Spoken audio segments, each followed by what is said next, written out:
Hello everyone, வணக்கம். நான் முரளிதரன் பேசுகிறேன். ஸோ இன்னைக்கு இந்த செஷனில் நம்ம வந்து ஓப்பன் ஷிஃப்டோட ஃபியூச்சர்ஸ் என்ன அப்படின்னு பார்க்கலாம். என்ன ரீசனுக்காக ஓப்பன் ஷிஃப்ட் நம்ம வந்து கோர்ஸ் படிக்கணும், அதே மாதிரி யாரெல்லாம் இதை எடுத்து கோர்சஸை படிக்கணும், ஓகே, என்ன ப்ரீ ரெக்வசைட், அதாவது இது படிக்கிறதுக்கான ஒரு என்ன எக்ஸ்பீரியன்ஸ் இல்லை என்ன நாலேஜ் நமக்கு பேசிக்கலாக தேவைப்படுது அப்படின்றத நம்ம பார்க்கலாம். ஓகே, இதுல வந்து who can learn open shift, யாரு இதை படிக்கலாம் அப்படின்னா, ஏன்னா திடீர்னு ஒரு சப்ஜெக்டை நீங்க படிக்கும்போது சில ப்ரீ ரெக்வசைட் இருக்கும். அது இல்லாம நீங்க பண்ணீங்கன்னா சில டெர்மினாலஜிஸ் புரியாது, அவங்க என்ன பேசுறாங்கன்னு புரியாது இல்லையா? அதனால இதை பொறுத்தளவுல ஒன்றும் நிறையெல்லாம் கிடையாது, வெறும் லினக்ஸ் நாலேஜ் இருந்தா போதும். ஒரு RxCSS சர்டிஃபிகேஷன் வச்சிருந்தீங்கனாலோ இல்லாட்டி அதுக்கு ஈக்குவலன்ட் நாலேஜ் நீங்க வச்சிருந்தீங்கனாலோ கண்டிப்பா அது போதும். அது போக கூட வந்து நெட்வொர்க்கிங் அண்ட் ஸ்டோரேஜ் நாலேஜ் இருந்ததுன்னா உங்களுக்கு ரொம்ப ரொம்ப ஹெல்ப்ஃபுல்லா இருக்கும். ஏன்னா நம்ம என்ன பண்றோம், என்ன நடக்குதுங்க அப்படின்றத நம்மளால ரியலைஸ் பண்ண முடியும். ஓகே, அடுத்து பாத்தீங்கன்னா மைக்ரோ சர்வீசஸ் இன்னைக்கு இருக்கிற கரண்ட் ட்ரெண்ட்ல மைக்ரோ சர்வீசஸ் வந்து ஒரு மேஜரான ஒரு கேம் பிளே பண்ணிட்டு இருக்கு. ஓகேங்களா? ஸோ மைக்ரோ சர்வீசஸ் அப்படின்றது என்னன்னா நத்திங் பட் அதாவது ஒரு பேசிக்கலா கண்டெய்னரை மேனேஜ் பண்றது தான். அதனால தான் என்ன சொல்றாங்கன்னா, the applications are composed of very small independent services அப்படின்னு சொல்றாங்க. அதே மாதிரி நிறைய அட்வான்டேஜஸ் இருக்கு. செல்ஃப் ஹீலிங் அப்படின்னு சொல்லிட்டு அதை தன்னைத்தானே சரிப்படுத்திக்கக்கூடிய சில ஆப்ஷன்ஸ், சில ஃபீச்சர்ஸ் எல்லாம் இதுல இருக்கு. ஓகே, அதனால மைக்ரோ சர்வீசஸ் இன்னைக்கு வந்து ரொம்ப ரொம்ப முக்கியமான ஒரு பார்ட். ஓகே, இப்போ மைக்ரோ சர்வீசஸ் வேணும்னா நமக்கு கண்டெய்னர்ஸோட நாலேஜ் வேணும். கண்டெய்னர்ஸ்னா என்ன, வாட் இஸ் எ கண்டெய்னர், கண்டெய்னருக்கும் விர்ச்சுவல் மிஷினுக்கும் என்ன டிஃபரன்ஸ், அதுக்கப்புறம் கண்டெய்னர் எப்படி நம்ம வந்து இனிஷியேட் பண்றது, எப்படி ஸ்பின் பண்றது அப்படின்னு சொல்லுவாங்க. அதே மாதிரி அதோட லுக் அண்ட் ஃபீல்லாம் எப்படி இருக்கு அப்படின்றத இங்க வந்து நம்ம பேசிக்கலா இதெல்லாம் ஃபண்டமெண்டல்ஸ், இது நம்ம கிளியரா தெரியணும். இந்த கோர்ஸ் நீங்க ஓப்பன் ஷிஃப்ட் எடுக்கும்போது இது எல்லாத்தையும் சொல்லிட்டு அதுக்கப்புறம் தான் நான் வந்து ஆக்சுவலா அடுத்த டாபிக்கே நான் போவேன். ஓகேங்களா? எடுத்த உடனே டைரக்டா ஓப்பன் ஷிஃப்ட் ஆரம்பிச்சோன்னா யாருக்கும் எதுவுமே புரியாது அப்படின்றதுனால ரொம்ப பேசிக் ஃபண்டமெண்டல்ஸ் இன்ஃபர்மேஷன்ஸ் எல்லாம் கொடுத்துட்டு அதுக்கப்புறம் தான் நம்ம போவோம். ஓகே, அதுக்கு அடுத்து பாத்தீங்கன்னா விர்ச்சுவல் மிஷின். விர்ச்சுவல் மிஷினுக்கும் கண்டெய்னருக்கும் உள்ள டிஃபரன்ஸை வந்து இந்த பிக்சர்ல கிளியரா சொல்லியிருக்கோம். ஸோ இங்க பாருங்க, இதுல வந்து ஒரு விர்ச்சுவல் மிஷின் இருக்கு, அதாவது ஹார்ட்வேர் இருக்கு. இந்த ஹார்ட்வேருக்கு மேல விர்ச்சுவல் மிஷின்ஸ் இருக்கு. VM123 கொடுத்துருக்கேன். அப்போ இந்த ஹார்ட்வேரை என்ன பண்றோம்னா இந்த ரிசோர்ஸை ஸ்பிளிட் பண்ணி VM123 நம்ம இங்க காமிக்கிறோம். பட் அதே ஹார்ட்வேர் தான் இங்க வந்து என்ன பண்ணிருக்கோம், ஒரே ஒரு OS மாத்திரம் கொடுத்துருக்கோம். இங்க ஒரே ஒரு ஆப்ரேட்டிங் சிஸ்டம் கொடுத்துருக்கோம். அதுக்கு மேல ஒரு இன்ஜின் ஒன்று இருக்கு, டாக்கர் இன்ஜின். அதுக்கு மேல இந்த மாதிரி app123 அப்ளிகேஷன்ஸ் நிறைய வச்சிருக்கோம். இதுக்கு டிஃபரன்ஸ் பாருங்க. இப்போ ஃபார் எக்ஸாம்பிள் இதுல நான் வந்து ஒரு எக்ஸாம்பிளுக்காக சொல்றேன், ஒரு 30 VM வரையும் நான் கிரியேட் பண்ணலாம், இல்ல மேக்சிமம் 40 VM வரையும் நான் கிரியேட் பண்ணலாம். ஓகேங்களா? அப்படின்னா என்ன மீனிங், இந்த இடத்துல 40 ஆப்ரேட்டிங் சிஸ்டம் போடணும், அதுக்கு மேல 40 அப்ளிகேஷன் இங்க ஒர்க் ஆகும். இங்க நீங்க எடுத்துக்கிட்டீங்கன்னா அதே ஹார்ட்வேரை நான் இங்க எடுத்துக்கிட்டேன்னு வச்சுக்கோங்க. ஓகே, ஒரே ஒரு OS தான் இருக்கும் ஹோஸ்ட்ல. இதுக்கு மேல என்ன எப்படி இருக்கும்னு கேட்டீங்கன்னா, ஆல்மோஸ்ட் ஒரு 400ல இருந்து 450 கண்டெய்னர்ஸை இங்க வந்து கிரியேட் பண்ணலாம். அதாவது 400 அப்ளிகேஷன்ஸ் இங்க ஹோஸ்ட் பண்ணலாம் அப்படின்னு சொல்ல வரேன். இதுக்கும் அதுதான் டிஃபரன்ஸ். ஓகே, எவ்வளவு ஹியூஜ் டிஃபரன்ஸ் இருக்குன்னு பாருங்க. ஸோ அந்த அண்டர்ஸ்டாண்டிங் நமக்கு பேசிக்கலா வேணும். இது எப்படி அப்படின்றதெல்லாம் நம்ம கோர்ஸ்ல கிளியரா எக்ஸ்பிளைன் பண்ணுவோம். ஓகே, அது போக ஓப்பன் ஷிஃப்ட்னா என்ன, வாட் இஸ் ஓப்பன் ஷிஃப்ட், இது வந்து ஆக்சுவலா ஒரு கண்டெய்னரைசேஷன் சாஃப்ட்வேர் ஃபேமிலில இருந்து வந்தது. ஓகேங்களா? ஏன்னா பேசிக்கலா அதுதான் மைக்ரோ சர்வீஸ் அப்படின்னு சொல்லியிருக்கோம். அதே மாதிரி பாத்தீங்கன்னா இதோட இது வந்து கம்ப்ளீட்டா ஓப்பன் ஷிஃப்ட் அப்படின்றது ஒரு கியூபர்நெட்ஸ் கோடிங்கோட ஒரு ரேப்பர் மாதிரி ஆக்ட் பண்ணும். ஓகேங்களா? அதாவது கீழே இருக்கிறது அண்டர்லைங் எல்லாமே கியூபர்நெட்ஸ் கோடிங்னா, அதுக்கு மேலதான் இதை வந்து ஓப்பன் ஷிஃப்ட்டை வந்து நம்ம என்டர்பிரைஸுக்கு இன்னும் எப்படி நம்ம பெஸ்டா இந்த கியூபர்நெட்ஸை கொண்டு போகலாம் அப்படின்றதுதான் இங்க மெயினான அப்ஜெக்டிவ். ஓகேங்களா?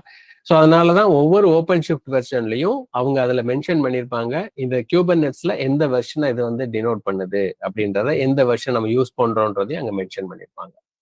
ஓகே, இது பாத்தீங்கன்னா நான் ஆக்சுவலா ரெடாட்டோட சைட்ல இருந்து எடுத்தது தான். ஸோ இதுல வந்து அவங்க ரெடாட்டை இதை ஓப்பன் ஷிஃப்ட் பத்தி சொல்லியிருக்காங்க. Develop, modernise and deploy applications at a scale on a trusted and consistent platform அப்படின்னு சொல்லியிருக்காங்க. ஸோ இது வந்து அவங்களுக்கு கொடுத்துருக்கிற ஒரு எக்ஸ்பிளனேஷன். அதே மாதிரி ஏஐ அடாப்ஷனும் இங்க இருக்கு, இப்போ புதுசா கொண்டு வந்திருக்காங்க.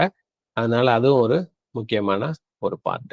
ஓகே, இதுல பேசிக் அண்டர்ஸ்டாண்டிங் அப்படின்னு சொன்னோம் அப்படின்னா,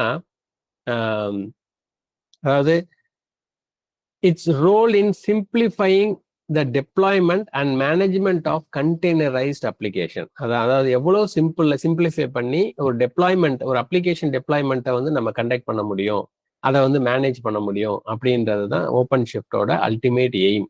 ஓகே, அதே மாதிரி இதில் பார்த்தீங்கன்னா டெவலப்பர் ஃப்ரெண்ட்லியாக இருக்கணும்.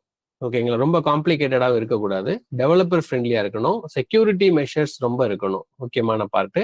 அதே மாதிரி அடாப்டபிலிட்டியாகவும் கண்டிப்பாக இருக்கணும். ஓகே, வேற வேற என்விரான்மெண்ட்டுக்கு இது அடாப்டபிலிட்டியாகவும் இருக்கணும். ஓகே, அதாவது வேற கிளவுட் என்விரான்மெண்ட், ஃபார் எக்ஸாம்பிள் ஏடபிள்யூஎஸ்லேருந்து பண்ணலாம், இல்லாட்டி நீங்கள் அஜூர்லேருந்து பண்ணலாம், சேல்ஸ் போர்ஸ்லேருந்து எதுலேருந்து வேணாலும் பண்ணுற மாதிரி இது அடாப்டபிலிட்டியாக இருக்கணும். ஓகே, அதே மாதிரி பார்த்தீங்கன்னா it empowers organizations to embrace modern application architecture efficiency. Okay, அந்த மாதிரி ஒரு மாடர்ன் ஆர்கிடெக்சர்ஸ்க்கும் இது வந்து கம்ஃபர்டபுளா இருக்கணும், ஃபிளெக்சிபிளா இருக்கணும்ன்றதான் மெயினான இன்டென்ஷன். ஓகே, இப்போ இதெல்லாம் நம்ம அண்டர்ஸ்டாண்டிங் எல்லாம் பண்ணிட்டோம். இப்போ அடுத்து பார்த்தீங்கன்னா இதனால நம்ம என்ன பண்ண போறோம் அப்படின்னு கேட்டீங்கன்னா சர்டிஃபிகேஷன்ன்றது முக்கியமான ஒரு பார்ட். ஏன்னா சர்டிஃபிகேஷன், நீங்க சர்டிஃபைடு ப்ரொஃபஷனல் அப்படின்னு சொன்னா தான் நம்மளுக்கு வந்து நம்மளோட ஒர்க் பண்ற கம்பெனிலேயே ரெகக்னைஸ் பண்ணலாம், இல்லாட்டி வேற கம்பெனி நீங்க சப்போஸ் ட்ரை பண்ணீங்கன்னா அங்கேயும் அதே மாதிரி தான் இருக்கும்.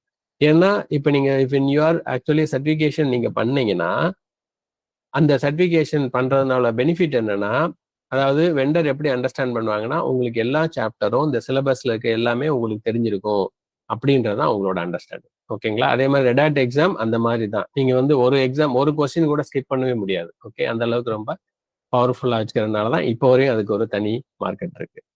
இந்த சர்டிஃபிகேஷன்ஸ் நிறைய இருக்கு. இதுல பாருங்க, டிஓ 180, 280, 380, 480, அப்புறம் சில ப்ரோக்ராம்ஸும் இருக்கு. இதெல்லாம் பார்த்தீங்கன்னா open shift administration 1, administration 2, administration 3, அதுக்கப்புறம் மல்டி கிளஸ்டர் சப்போர்ட் இருக்கு, அதான் டிஓ 480. அப்புறம் விர்ச்சுவலைசேஷன் முன்னாடி பார்த்தீங்கன்னா விஎம்ஆர்லாம் யூஸ் பண்ணிருக்கோம், இப்போ அதெல்லாம் தேவையில்லாம ஓப்பன் ஷிஃப்ட்லேயே விர்ச்சுவலைசேஷன் கொண்டு வந்திருக்காங்க, which is called as DO 316 அப்படின்ற ப்ரோக்ராம். ஓகே, அதுக்கப்புறம் பார்த்தீங்கன்னா இது பார்த்தீங்கன்னா டிஓ 288 அப்படின்றது டெவலப்பர்ஸ்க்காக கிரியேட் பண்ணது. ஆனால் இது நம்மளும் இன்ஃப்ராஸ்ட்ரக்சரும் பண்ணலாம், ஏன்னா அவங்களுக்கு ஏதாவது ப்ராப்ளம்னா நம்ம தான் அட்டன் பண்ண போகிறோம், அதனால நம்மளுக்கும் இந்த நாலேஜ் கண்டிப்பாக வேணும். அதே மாதிரி பார்த்தீங்கன்னா இப்போ ரீசெண்டாக கொண்டு வந்த 6 months முன்னாடி கொண்டு வந்தது தான் developing and deploying AIML, artificial intelligence and machine learning. இதை பேஸ் பண்ணி ஒரு ஓப்பன் ஷிஃப்ட் ப்ரோக்ராம் கொண்டு வந்திருக்காங்க, which is called as AI 267 அப்படின்ற ப்ரோக்ராம் கொண்டு வந்திருக்காங்க. ஓகே, ஸோ இன்னும் சில ப்ரோக்ராம்ஸ்லாம் இருக்கு, நான் வந்து பாப்புலரான ப்ரோக்ராம்ஸ் மட்டும் தான் இதில் போட்டிருக்கேன். ஓகேங்களா, அது போக இந்த கியூபர்நெட்ஸ் பெனிஃபிட்ஸ் நான் போட்டிருக்கேன், இது ஆக்சுவலாக ஓப்பன் ஷிஃப்ட் பெனிஃபிட்ஸ் ரெண்டுக்கும் தான், காமன் தான். ஸோ இதில் பார்த்தீங்கன்னா சில அட்வான்டேஜஸ்லாம் இங்கே சொல்லியிருக்கோம், அதாவது integrated developer tools, multi cloud support, container security, scalability, okay, அதுக்கப்புறம் கண்டெய்னர் ஆர்கஸ்ட்ரேஷன் வித் கியூபர், இந்த மாதிரி நிறைய பெனிஃபிட்ஸ் எல்லாம் நிறைய இருக்கு இதில். ஓகேங்களா, ஸோ இதுதான் நம்மளோட பார்ட், அதாவது ஓப்பன் ஷிஃப்டை பொறுத்தளவில். ஃபைனலாக பார்த்தீங்கன்னா EX280யோட எக்ஸாம் ரிலேட்டடாகவும் நான் போட்டிருக்கேன். ஓகே, இது வந்து ஒரே ஒரு EX280 மாத்திரம் தான் போட்டிருக்கேன், ஏன்னா 280, 380, 480 நிறைய இருக்கு, பட் ஒன்று மாத்திரம் தான் நான் போட்டிருக்கேன். இது நீங்க ரெடாட் சைட்லயே நீங்க போய் பார்த்துக்கலாம். ஓகேங்களா, இதுக்கு பேர் என்ன சொல்லுவாங்கன்னா EX280ன்னு சொல்லுவாங்க எல்லாத்துக்குமே. இப்போ நீங்க 380 பண்றீங்கன்னா அதோட எக்ஸாம் EX380 அப்படின்னு சொல்லுவாங்க.